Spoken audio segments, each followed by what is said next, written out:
Alli, what would you do if you got a cancer diagnosis?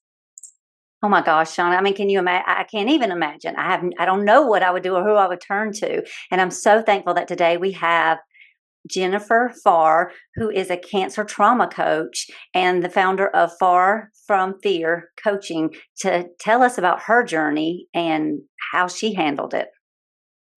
And before we dive in, let's give a shout out to Louise Scarpini. Thank you for listening to the Girls Talk Healthy Aging podcast. Let's dive in. Welcome to the Girls Talk Healthy Aging podcast, where we dive deep into pressing health and fitness issues facing aging women. I'm Alli Kerr. And I'm Shawna Kaminski. And together we'll bring candid conversations, expert advice, and personal stories that will inspire and empower you on your own wellness journey. Jenn, thank you for being on the podcast. This is more of a serious conversation today, and you have a lot of valuable information to share with our listeners that are struggling in an area of health that touches so many lives. Can you talk a little bit about your own personal journey? Certainly. Well, first of all, thanks very much to both of you for having me on. I'm excited to be here because awareness is key, and normalizing the conversations around the things that we don't like to talk about is also very, very essential, I think. So my story very quickly, in 2012, I found a lump myself under my left armpit and on my left breast. And I didn't know what that was. There's no history at all in my family of cancer, breast cancer specifically. And so therefore I went to my doctor for something that my kiddo had a sore stomach. So I thought, well, we'll just go to the doctor. And while I was there, that's when I asked if she could take a look. So she said to me, oh, it's probably breast tissue changes, so I wouldn't worry too much about it, but let's get some imaging just to be on the safe side. So I put it off. I put it off for 2 whole months. Now, one of the things that I've learned from that is don't put it off. If there is something of concern, get it checked. So yes, I was 2 months into that. I ended up going into the breast clinic here, and they imaged me right on the spot, and then basically said, here's what you've been diagnosed with. Here's these wonderful 70s pamphlets that all the hospitals still seem to have, and pastel colors. and I just sat there in shock, complete shock. And my first thought was, how do I tell my 10-year-old at that time?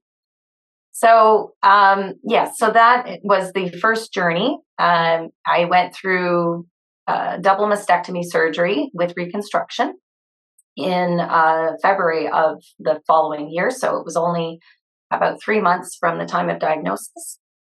And I didn't have any follow-up treatment. So I thought everything was fine. And I went on along my merry way.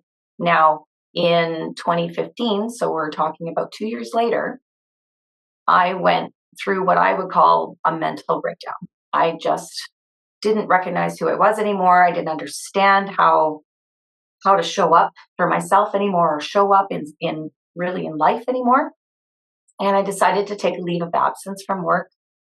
And I thought that was probably one of the best things that I could have done for myself, because I didn't realize it at the time, but my body was telling me to rest. So, and the timing of that was crucial. And I didn't even realize it until I look back now, that the whole timing of me deciding I needed to take a break and I needed to take a leave of absence started in September of 2015.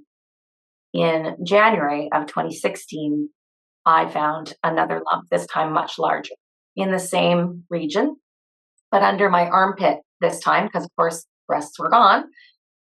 So there was no tissue remaining within the breasts, but it had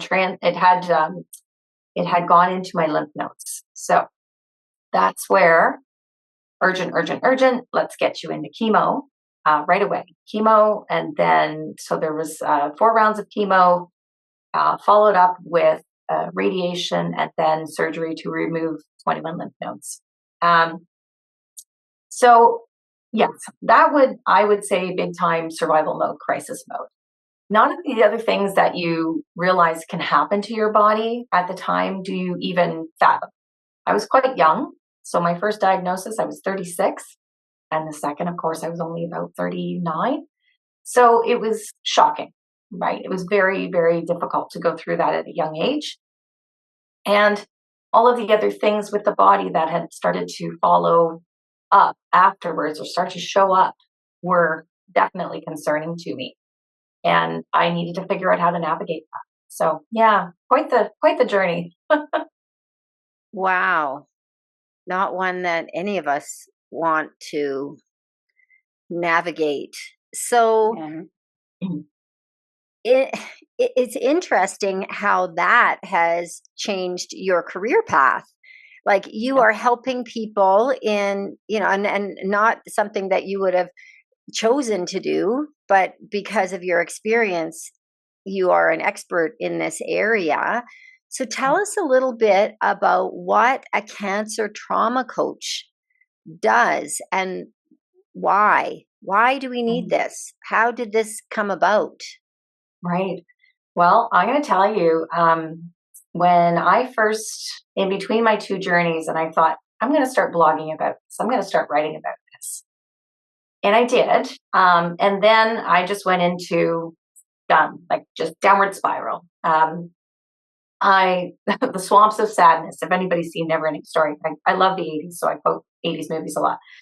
So I got stuck in the swamps of sadness, and I just didn't know how to get myself back out.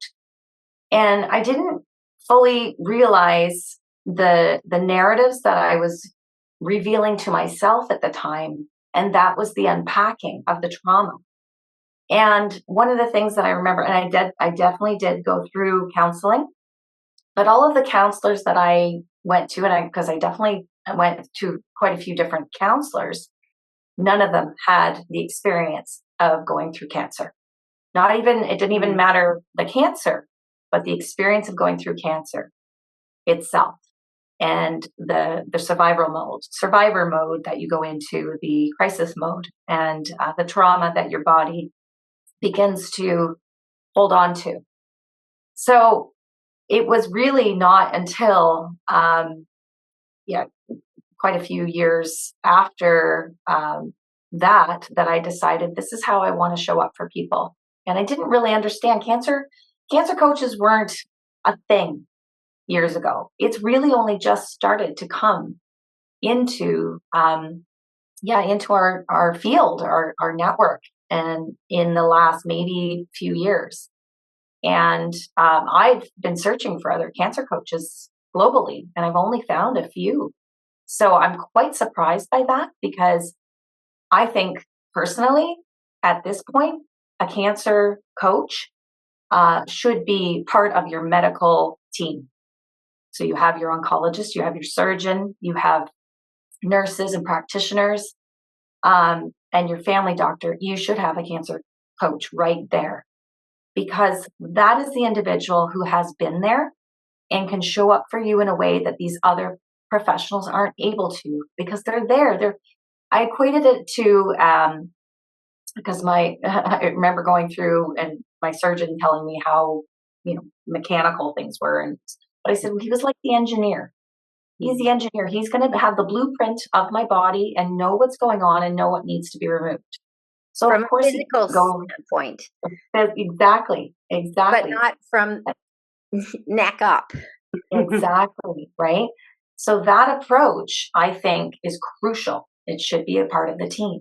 And that's honestly part of my goal with this, is to get involved into hospitals and advocate for this to be available for people going through their journeys. Jenn, can you just maybe speak to a little bit of some of the things that you help your coaching clients with, or that women and that you went through? Because I'm sure there's the initial shock, kind of the different, maybe some of the stages that happen when you get that diagnosis. What is that like? Can you just walk us through some of those things that people are dealing with from the neck up in the head part of this journey? Yeah, definitely. Some of the amazing things that the one thing that I've seen happen is everybody rallies around this person, right? And I think becoming a part of a support group is extremely important as well, because you have other individuals that have been there or are going through it at the same time. So they can rally around you and they can help you through those narratives. They can help you with the what ifs. But the way I like to show up for my clients, and specifically in my program, is all about how do we reveal those narratives to ourselves first and foremost. So it's wonderful that everybody rallies around you. But a lot of times you don't even actually know how to show up for yourself, let alone just releasing the news to everybody. So that's the importance of having the conversation to say, okay, this is where I'm at. I have been diagnosed, and what is my journey going to look like? How do I want my journey to look like? I do need to go through these things. It's scary. I'm going to be afraid of what's happening to my body, and I don't know what to expect. But I want to move through this in a way that empowers me to move through it as in such a healthy way that my body responds in kind. So there is a mind-body connection that happens, and there's been scientific evidence to suggest that. And you even see it through the hospital system. It's peppered with pamphlets and with posters around positivity and wellness, and it's so lovely. But it goes deeper than that, right? Because somebody says to you, think positive. Well, then, ding, ding, ding, alarm bells go off. I don't want to think positive. I'm going into a huge storm here, and I don't want to be told what to do. I just need to fall on the floor and bawl my eyes out right now, and that's okay. So reminding yourself that it's okay not to be okay daily, that's extremely important. You're going to have good days, you're going to have bad days. It's when we push that down and we suppress that and we think we need to be strong all the time. That is not the case. Not the case at all. So that's what my very first approach is to make sure that the individual knows it's a safe space and that they can tell me whatever they need to. And it doesn't matter how dark the thoughts are. I've been there. And I've been there multiple times. So to show up in the darkness is okay as well. So yeah, that's exactly what I like to do first. Yeah, it's kind of like if you have to recognize that darkness, but maybe not live in it. But if you Right. just keep suppressing it, you end up kind of in a dark hole, in a pit, and you might not be able to find your way out. So if you recognize those dark thoughts and Yeah. feel the feels, but don't Yeah. pitch a tent in the feels, let it out, talk to a safe, and maybe it's important to have a person that's maybe not your spouse, your family, because I'm thinking as a parent, like you don't want to tell your spouse or your child or your mother or anybody close to you these dark thoughts because they're trying to buoy you up, and it's like, all right, we're all sinking now. Yeah. It's true. It's true. Yep. It's like having the girlfriend, right? Like that you need the girlfriend or the guy friend or whatever to go and have these conversations with that they understand because they're going through it as well. And and I remember some of the other things, the caregivers come to me. How do I help? What do I say? Right? Because a lot of people don't know what to say. Mm-hmm.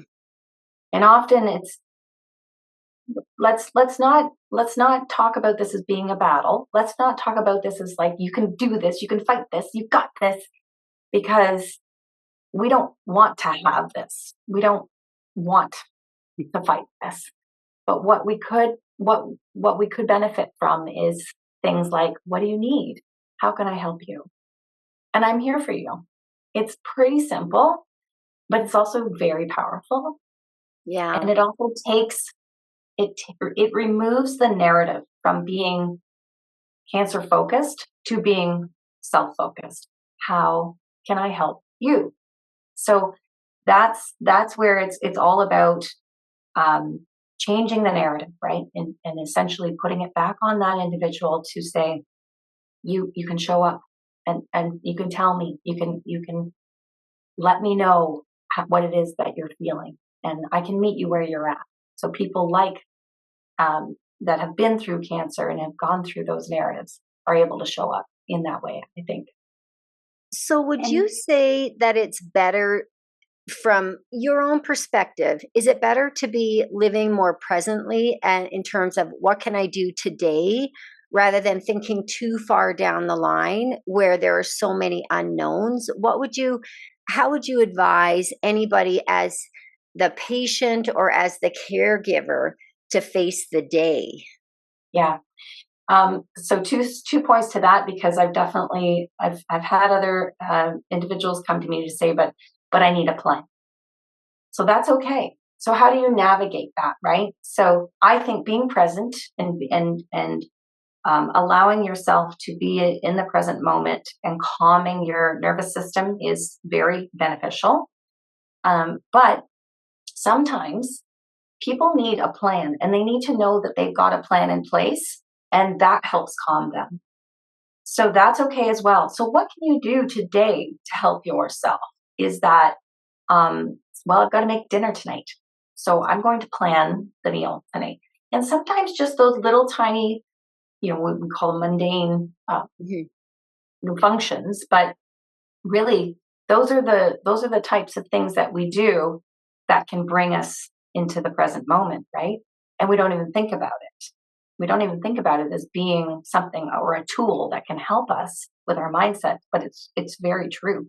That was one of the things in between my two cancers when I took time off to get myself out of the house. I said to myself, well, you've got to make supper for your child and yourself.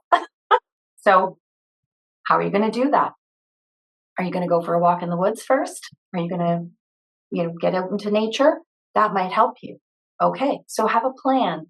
And sometimes I think that also helps with some of the steps that you can take today and that you have control over. The other things you don't have control over. You don't have control over what are your treatments going to be like, or am I going to lose my hair? All of these are variables that we don't know until we're there, right? So you're right. Yes. I think remaining in the present moment as much as possible is very helpful. But if you need to have a plan so that helps you to get back into the present, write that out, journal that out. And whatever that looks like, if people like lists, sometimes people like lists, write a list. And that can be very, very healthy, I think. Jen, what about the different stages? Because I know that there's, of course, like you just said, you don't know if you're going to lose your hair. You don't know about the different people have different treatment plans, and all of those treatments have different side effects. And I'm sure those side effects affect the patient differently on a mental level and just how you deal with that. So can you speak to some of that, just some of the things people go through based on, I've heard women say, certain medications you take cause your body to change, they may cause your emotions to change. How does that all fit in, and how do people best deal with those challenges? Yeah. So, and I think there's a couple of different scenarios here, and I think we'll segue into the drugs, the side effects that can happen, and all of that. But one of the things that I hear very commonly is it's not so much about, am I going to lose my breasts? It's about, am I going to lose my hair? There is the cultural and I think generational story that we as women tend to tell ourselves around femininity and our hair. I think for sure boobs are all over the media. They've been all over the media since we first had television screens. And once you didn't have to cover your ankles anymore, then woo, the boobs came out. So, women have been just driven into their heads about what femininity looks like. And that's where I think needing to reframe the stories around that and look at yourself as a person as a whole. Who I am, who am I aside from my hair, aside from my chest? And those are the hard narratives, right? Those are the ones that we learn to reframe. And how do I show up for myself and know that I am a spectacular human being? It doesn't matter if I have a chest or not. It doesn't matter if I have hair or not, right? And then there's the other side, of course, where you're saying about the side effects of the drugs. So chemo, of course, does have a different, everybody has different journeys with that and can have different side effects. I went to a naturopath, and my naturopath suggested that I try fasting the day before my chemo. That could help alleviate some of the side effects of nausea or what have you. Well, I didn't call her bluff. I don't like being sick to my stomach. So I said, I'm going to do it. And I don't know if I would have had a worse side effect from that. I certainly felt awful, but so everybody's journey is different with that. And then there comes the tamoxifen regimens or these other drugs that prevent recurrence, which tend to be with hormonal cancers. So I was estrogen positive with my particular cancer. So the drug tamoxifen then obviously goes in and suppresses those hormones. And right away, I was thrown into this sort of early menopause stage, but then my body also went into perimenopause. So it was very, very difficult to understand what was happening at every stage. And I would even say in the last year, I've had to figure out and re-navigate things for my own physical well-being. So strength training, I ended up having issues with muscle and joint pain, which can be one of the side effects that can occur. So I did some research and I found out that I could take some supplements to help support that and alleviate that. So it's all about showing up for yourself in a different way, educating yourself, normalizing the conversations, having the conversations with medical professionals such as Dr. Adele Piper around what can I do to support my body now at this phase? This is happening. This is happening. And I don't know what's going on down there, but it ain't pretty. So let's figure this out. You mentioned Dr. Piper, and we're so thankful that she referred you to us for the podcast. And I know that is something that is a challenge for women that have been through breast cancer and their hormones, or maybe they can't take, or maybe they've been told they can't take hormones. So we would love to hear more about that journey of getting with, you and meeting with Dr. Ardell Piper and going through perimenopause and all the things you were going through. How did y'all maneuver that? Can you share more about that? Yes. Well, it may be a little TMI, but here we go. Here we go. We're normalizing things, but I was like, what's going on with the vag? Like, what's happening? There's desert storm there. I don't know what's going on, but I don't like it. And let's figure this out. So, I know that there are, women aside from going through hormonal cancers do have their own challenges with menopause and perimenopause aside from that, right? But sometimes there's an added layer when you are in medically induced menopause because you're going into it earlier. You're going into it in a younger state sometimes for some women.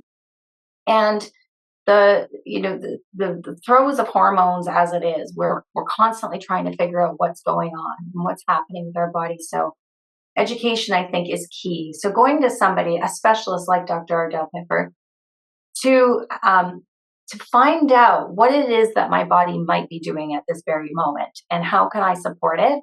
How can I use a different lubrication to help with this? Or are there fear-based situations where you come into, and I will admit it myself, my family doctor said, oh, well, here's these particular this particular medication that you can take. It's a suppository, and then it'll help release some lubrication up there more naturally. Well, I freaked out because, of course, of the risks, and I didn't want to do that anymore. So going to somebody like Dr. Piper was extremely important to me because I wanted to be educated as opposed to be fear-based. Yeah. And for her to tell me, I know what cancer you've had, and this is okay. Yes, there are some possible risks, but it's not what you think. And here's why, and here's the evidence supporting that, and here's the science behind that. And so that's really important, I think, and then you need to make a decision for yourself. It's your body. Yeah. And you have to make a decision on what benefits you the best. So that's kind of what I basically state in those scenarios is show up for yourself and support your body how you know how to support your body best. Your body will tell you. It's very, very intelligent. So, but you need to educate from the top down too. Your body's telling you something and you need to know, well, what is that thing? yeah. And then you need to not, fall into the rabbit hole of the Google where all kinds of misinformation is coming up. So finding a practitioner like Dr. Piper, who you're so fortunate to have found because she is so evidence-based. And there are lots of people out there that are well-meaning, but their practices might not be based in the research. So to anyone listening, you need to find an evidence-based practitioner that's going to hold your hand and then have that conversation of risks and benefits. And ultimately, the patient is going to decide, but making that decision with all the information rather than what you saw on TikTok. Right. Yeah. Or the WHI study that, it's like, okay, all estrogen is bad. No, vaginal estrogen, like I'm sure this is what we're talking about. Yes. Dr. Ardell Piper was saying, hey, even with an estrogen positive cancer, you can still use this with minimal risk.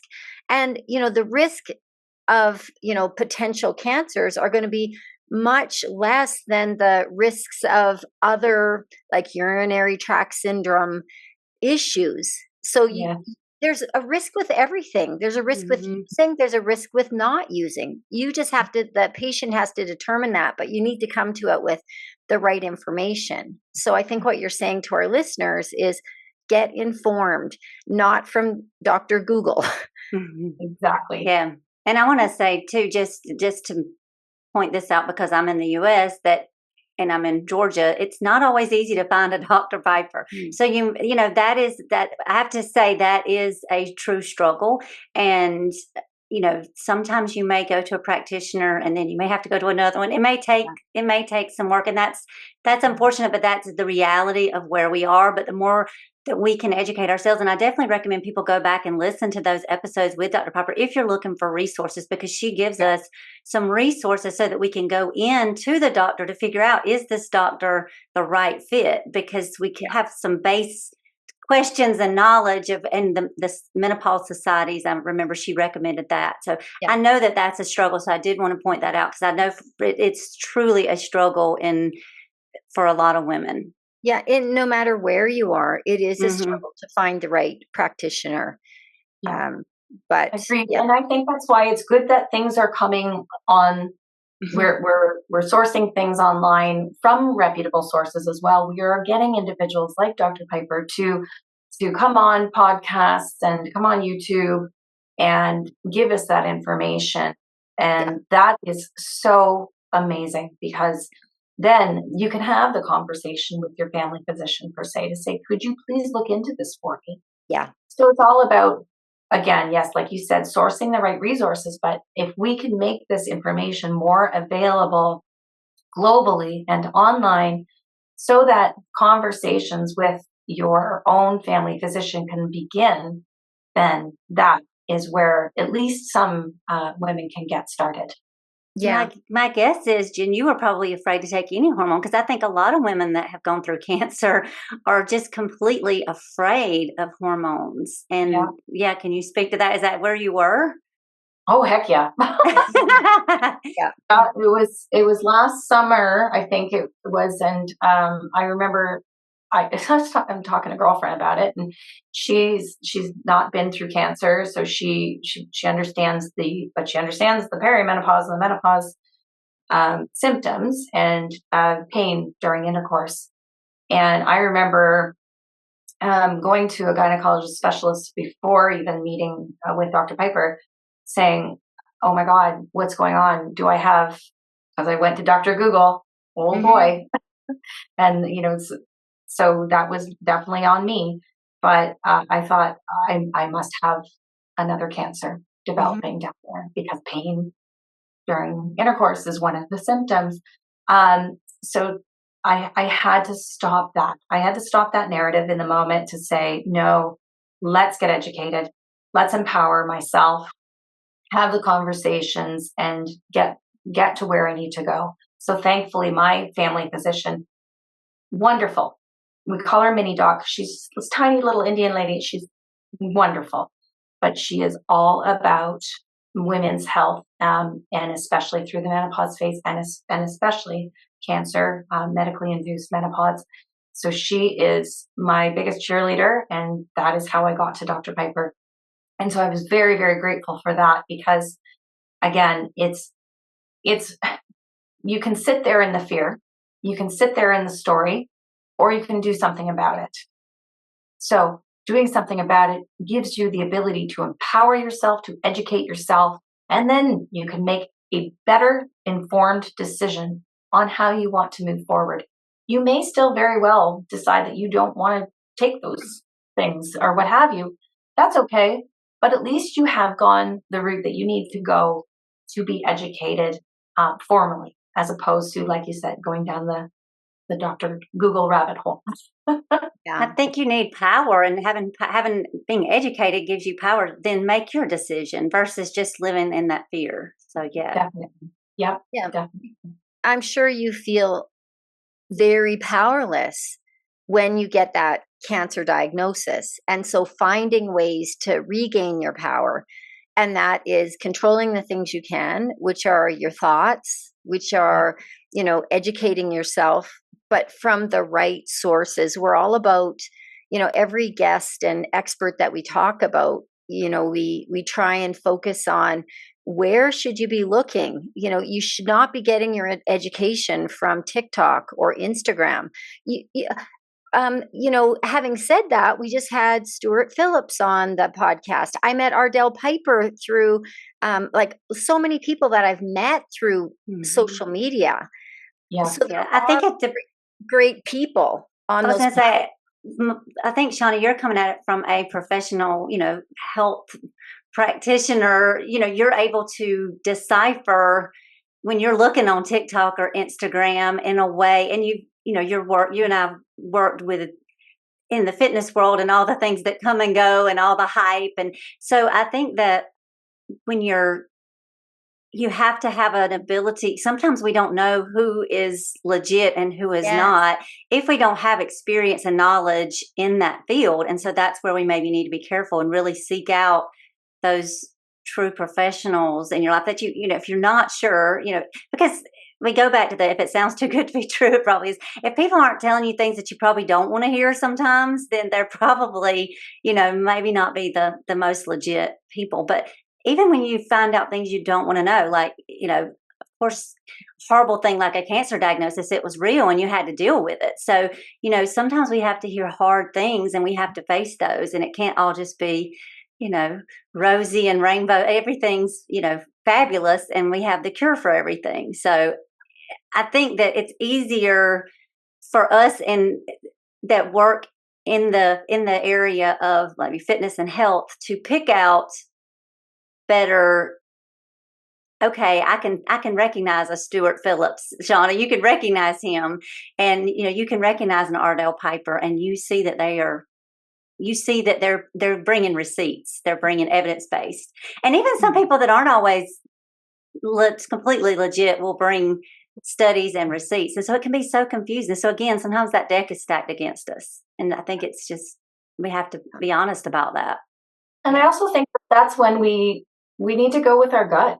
We need to go. Intuition is one of our highest mental faculties. And I don't think we tap into that as often as we should. When we tap into that and something just doesn't sit right, that's when we have the responsibility to ask again with somebody else. Mm-hmm. And so I think that that also is something that plays a part, because I know for myself, intuition played a big part in the decision to have a single mastectomy versus a double mastectomy. I didn't have to, supposedly at the time, have a double mastectomy, but they had found something of question through an MRI in the right side, in the right breast. So I decided on my own that I was going to just, that's it, and I joked with the nurses that the girls don't like to be apart anyway, so just let them go. You don't want to separate the girls. There you go. Exactly. Let them. They've had a good run. Let them go party elsewhere. And patients oftentimes do know things about, definitely sticking with something if you feel like something's wrong, or if you feel, your intuition definitely told you what to do there. But it's also a matter of being honest with yourself, because, it would be very easy to want to go to that person that is painting you this rosy picture. So, you have to like really sit with that and ask yourself, is this too good to be true? Like, how was that for you? Yeah, no, I agree. I think there's so many things that come in at that time. And it's so overwhelming. And I understand that, because, in hindsight, of course, is always 2020. So you're kind of like, oh, well, what if I decided to do this or what have you? The biggest thing that you can do, the biggest gift you can give yourself is time to process, and time to heal, and time to recognize that whatever decisions you made were the right ones, even if it didn't seem so at the time. And I think to give ourselves some grace when we're going through these challenges, and any of, like, again, any of the, as we were saying about the medically induced menopause, all of those side effects that come in, joint muscle pain, dry throat, that's a new one for me. Yay. So various different side effects that come, or symptoms that can come in. This is how we are able to have a little bit more grace for ourselves and advocate, find out where we can get the information, source the information from reputably, and therefore support our bodies in a better, healthier way. And what about like the exercise wellness? Have you tapped into those things, and do you find that helps women through this journey? I know you talked about getting out in nature. Yes. So definitely. I was always more of an athletic person in sports, and like horseback rider. I did yoga and ultimate frisbee and all this kind of fun, wonderful stuff. But I wasn't into strength training or anything like that at the time. I was also a runner. So all of that shifted quite significantly after going through surgeries and all of that. I had to figure out how to show up differently in my body. I had to figure out how to navigate that. So yes, my first experience with joint muscle pain was actually in 2020, when I had gotten to the best shape I had been in quite a few years. And I realized what had happened was I needed physio still, because I had scar tissue that had not been moved through. And that was causing additional pain. So it wasn't just a side effect from tamoxifen. It was, my body had been kind of going, whoa, I'm not used to doing these different movements here. Now you're asking me to do these kinds of movements, but I'm not fully prepared to do that. And so again, figuring it out, right? Asking the questions, going to professionals. So I went to a breast rehab physio center and stated that this is what I was experiencing. These were the issues, and I'm frustrated because I would like to continue strength training. I know it'll be good for my bone health as I continue to go through this journey, but also as I age, and I want to age as healthy as I possibly can, especially going through the journey of cancer.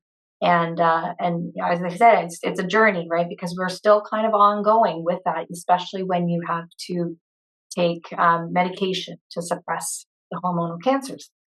So again, it is all about education. I wanted to continue to figure that out. So and again, I went back to physio just this winter because I was getting back into strength training again, and was having some side effects with muscle pain and joint pain, and started on a collagen supplement that has supported me quite a bit.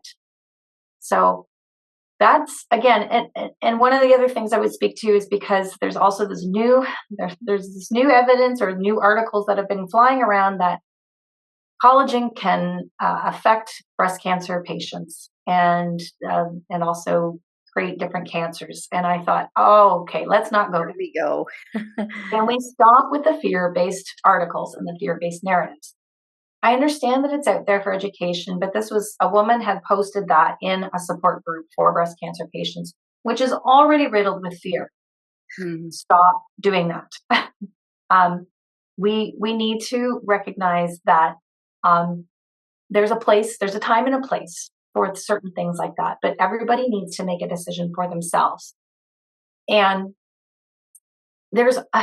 we live risks every day, just living. So really what it comes down to is, how do you want to live? Do you want to have quality of life while you're on the planet? Then if that's the case, figure that out, educate, see what works best for your body. And if you feel good in your body because you've made a decision to take a supplement that may or may not cause additional cancer, then so be it. You've made that decision. Make peace with that decision and move forward with your life. Because honestly, it's here that makes it worse. Yeah. And the risk, and look at the actual risk factor, because if and the study and the quality of the study, and there's just so many things that we can throw a headline, and that's where studies can get a little confusing too. And I like that you said life is all about risk. It's risk whether you do something or don't do something. Decide which risk you're willing to take, but make that from an informed decision. So I think you're all about education and then making peace with your decisions. Yes. Yeah, agreed. If you have, and I want to ask about her book before we go into our wishes, Shawna. Yes. Tell us about your book, Jenn. Yeah. Oh, I'm so excited about my book. I just actually had my first meet the author signing in one of our nationwide bookstores here in Canada. It's Chapters or Indigo. And I was so excited to host that just this past weekend. It's all about it's in part my journey. The title of the book is No Baby Pigeons, which is hilarious because it was my publisher that told me go with that book title, because the concept of no baby pigeons came about with an exchange I was having with a friend at the time over email. And I was going into the hospital for my biopsy. And I just happened to say, did you ever notice that there's no baby pigeons? Like, you never see them anywhere. Baby pigeons. Like, there's no baby pigeons. And so it was this kind of ongoing weird narrative and hilarity. And then my publisher said, go with that. You need that. That grounded you in the moment. It took you out of the fear and then brought you into a kind of a silly thought or concept, but that removed your fear. Well, baby pigeons exist. So my editor helped me figure that out. You can Google it, and there's I don't even know how many 70,000 hits of baby pigeons. They're called fledglings. They remain in the nest until they're adults, and that's when they learn to fly. So there was a lot of this these analogies that came forward in the trust that I was going through in my journey. And so No Baby Pigeons, Navigating Cancer Through Thought Wellness is the subtitle. It's available on Amazon. It does in part speak to my journey, my 2-time journey, but I also move into the concept of that we are way more powerful than we think. And we have the ability to create a new reality for ourselves. And I wanted to essentially empower other individuals going through their cancer journey. Doesn't matter the cancer, doesn't matter the phase, to learn how to show up in different narratives and to move from fear to forward. So, yeah, that was my goal. We will put that info in the show notes too for those of you listening. If you want to check that out, just scroll down. Amazing. Now, if you had a wish for our listeners today, Jenn, what would it be? To learn how to move from fear to forward, 100%.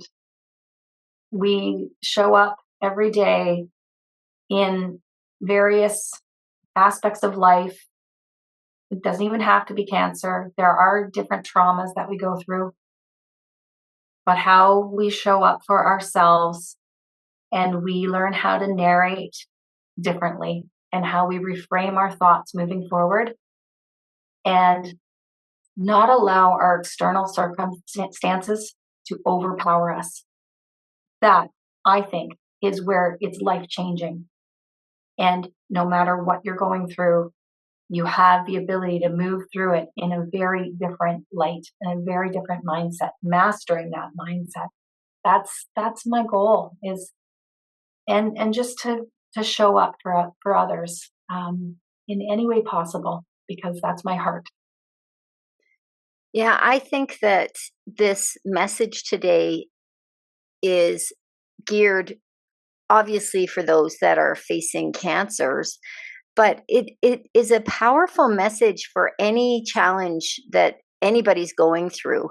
And I love the moving from fear to forward mindset, because that is where the sweet spot is. So my wish is that people would be present and educated, make decisions that are going to move you forward from an educated standpoint. I think that is very powerful in moving you away from fear. Exactly. Yeah. And my wish would be that those going through any kind of health challenge find the best help, the best practitioners that they can find, and feel empowered. Thanks for listening. You'll find me, Alli, on Instagram at Alli Kerr Fitness. And you'll find me, Shawna, on Instagram at Shawna Kaminski. Feel free to pop us a DM with questions and or feedback. If you're enjoying the Girls Talk Healthy Aging podcast, please subscribe and share it with other health-minded women. Ratings and reviews are also much appreciated and help us get our message out to a larger audience. Until next time, be healthy and be happy.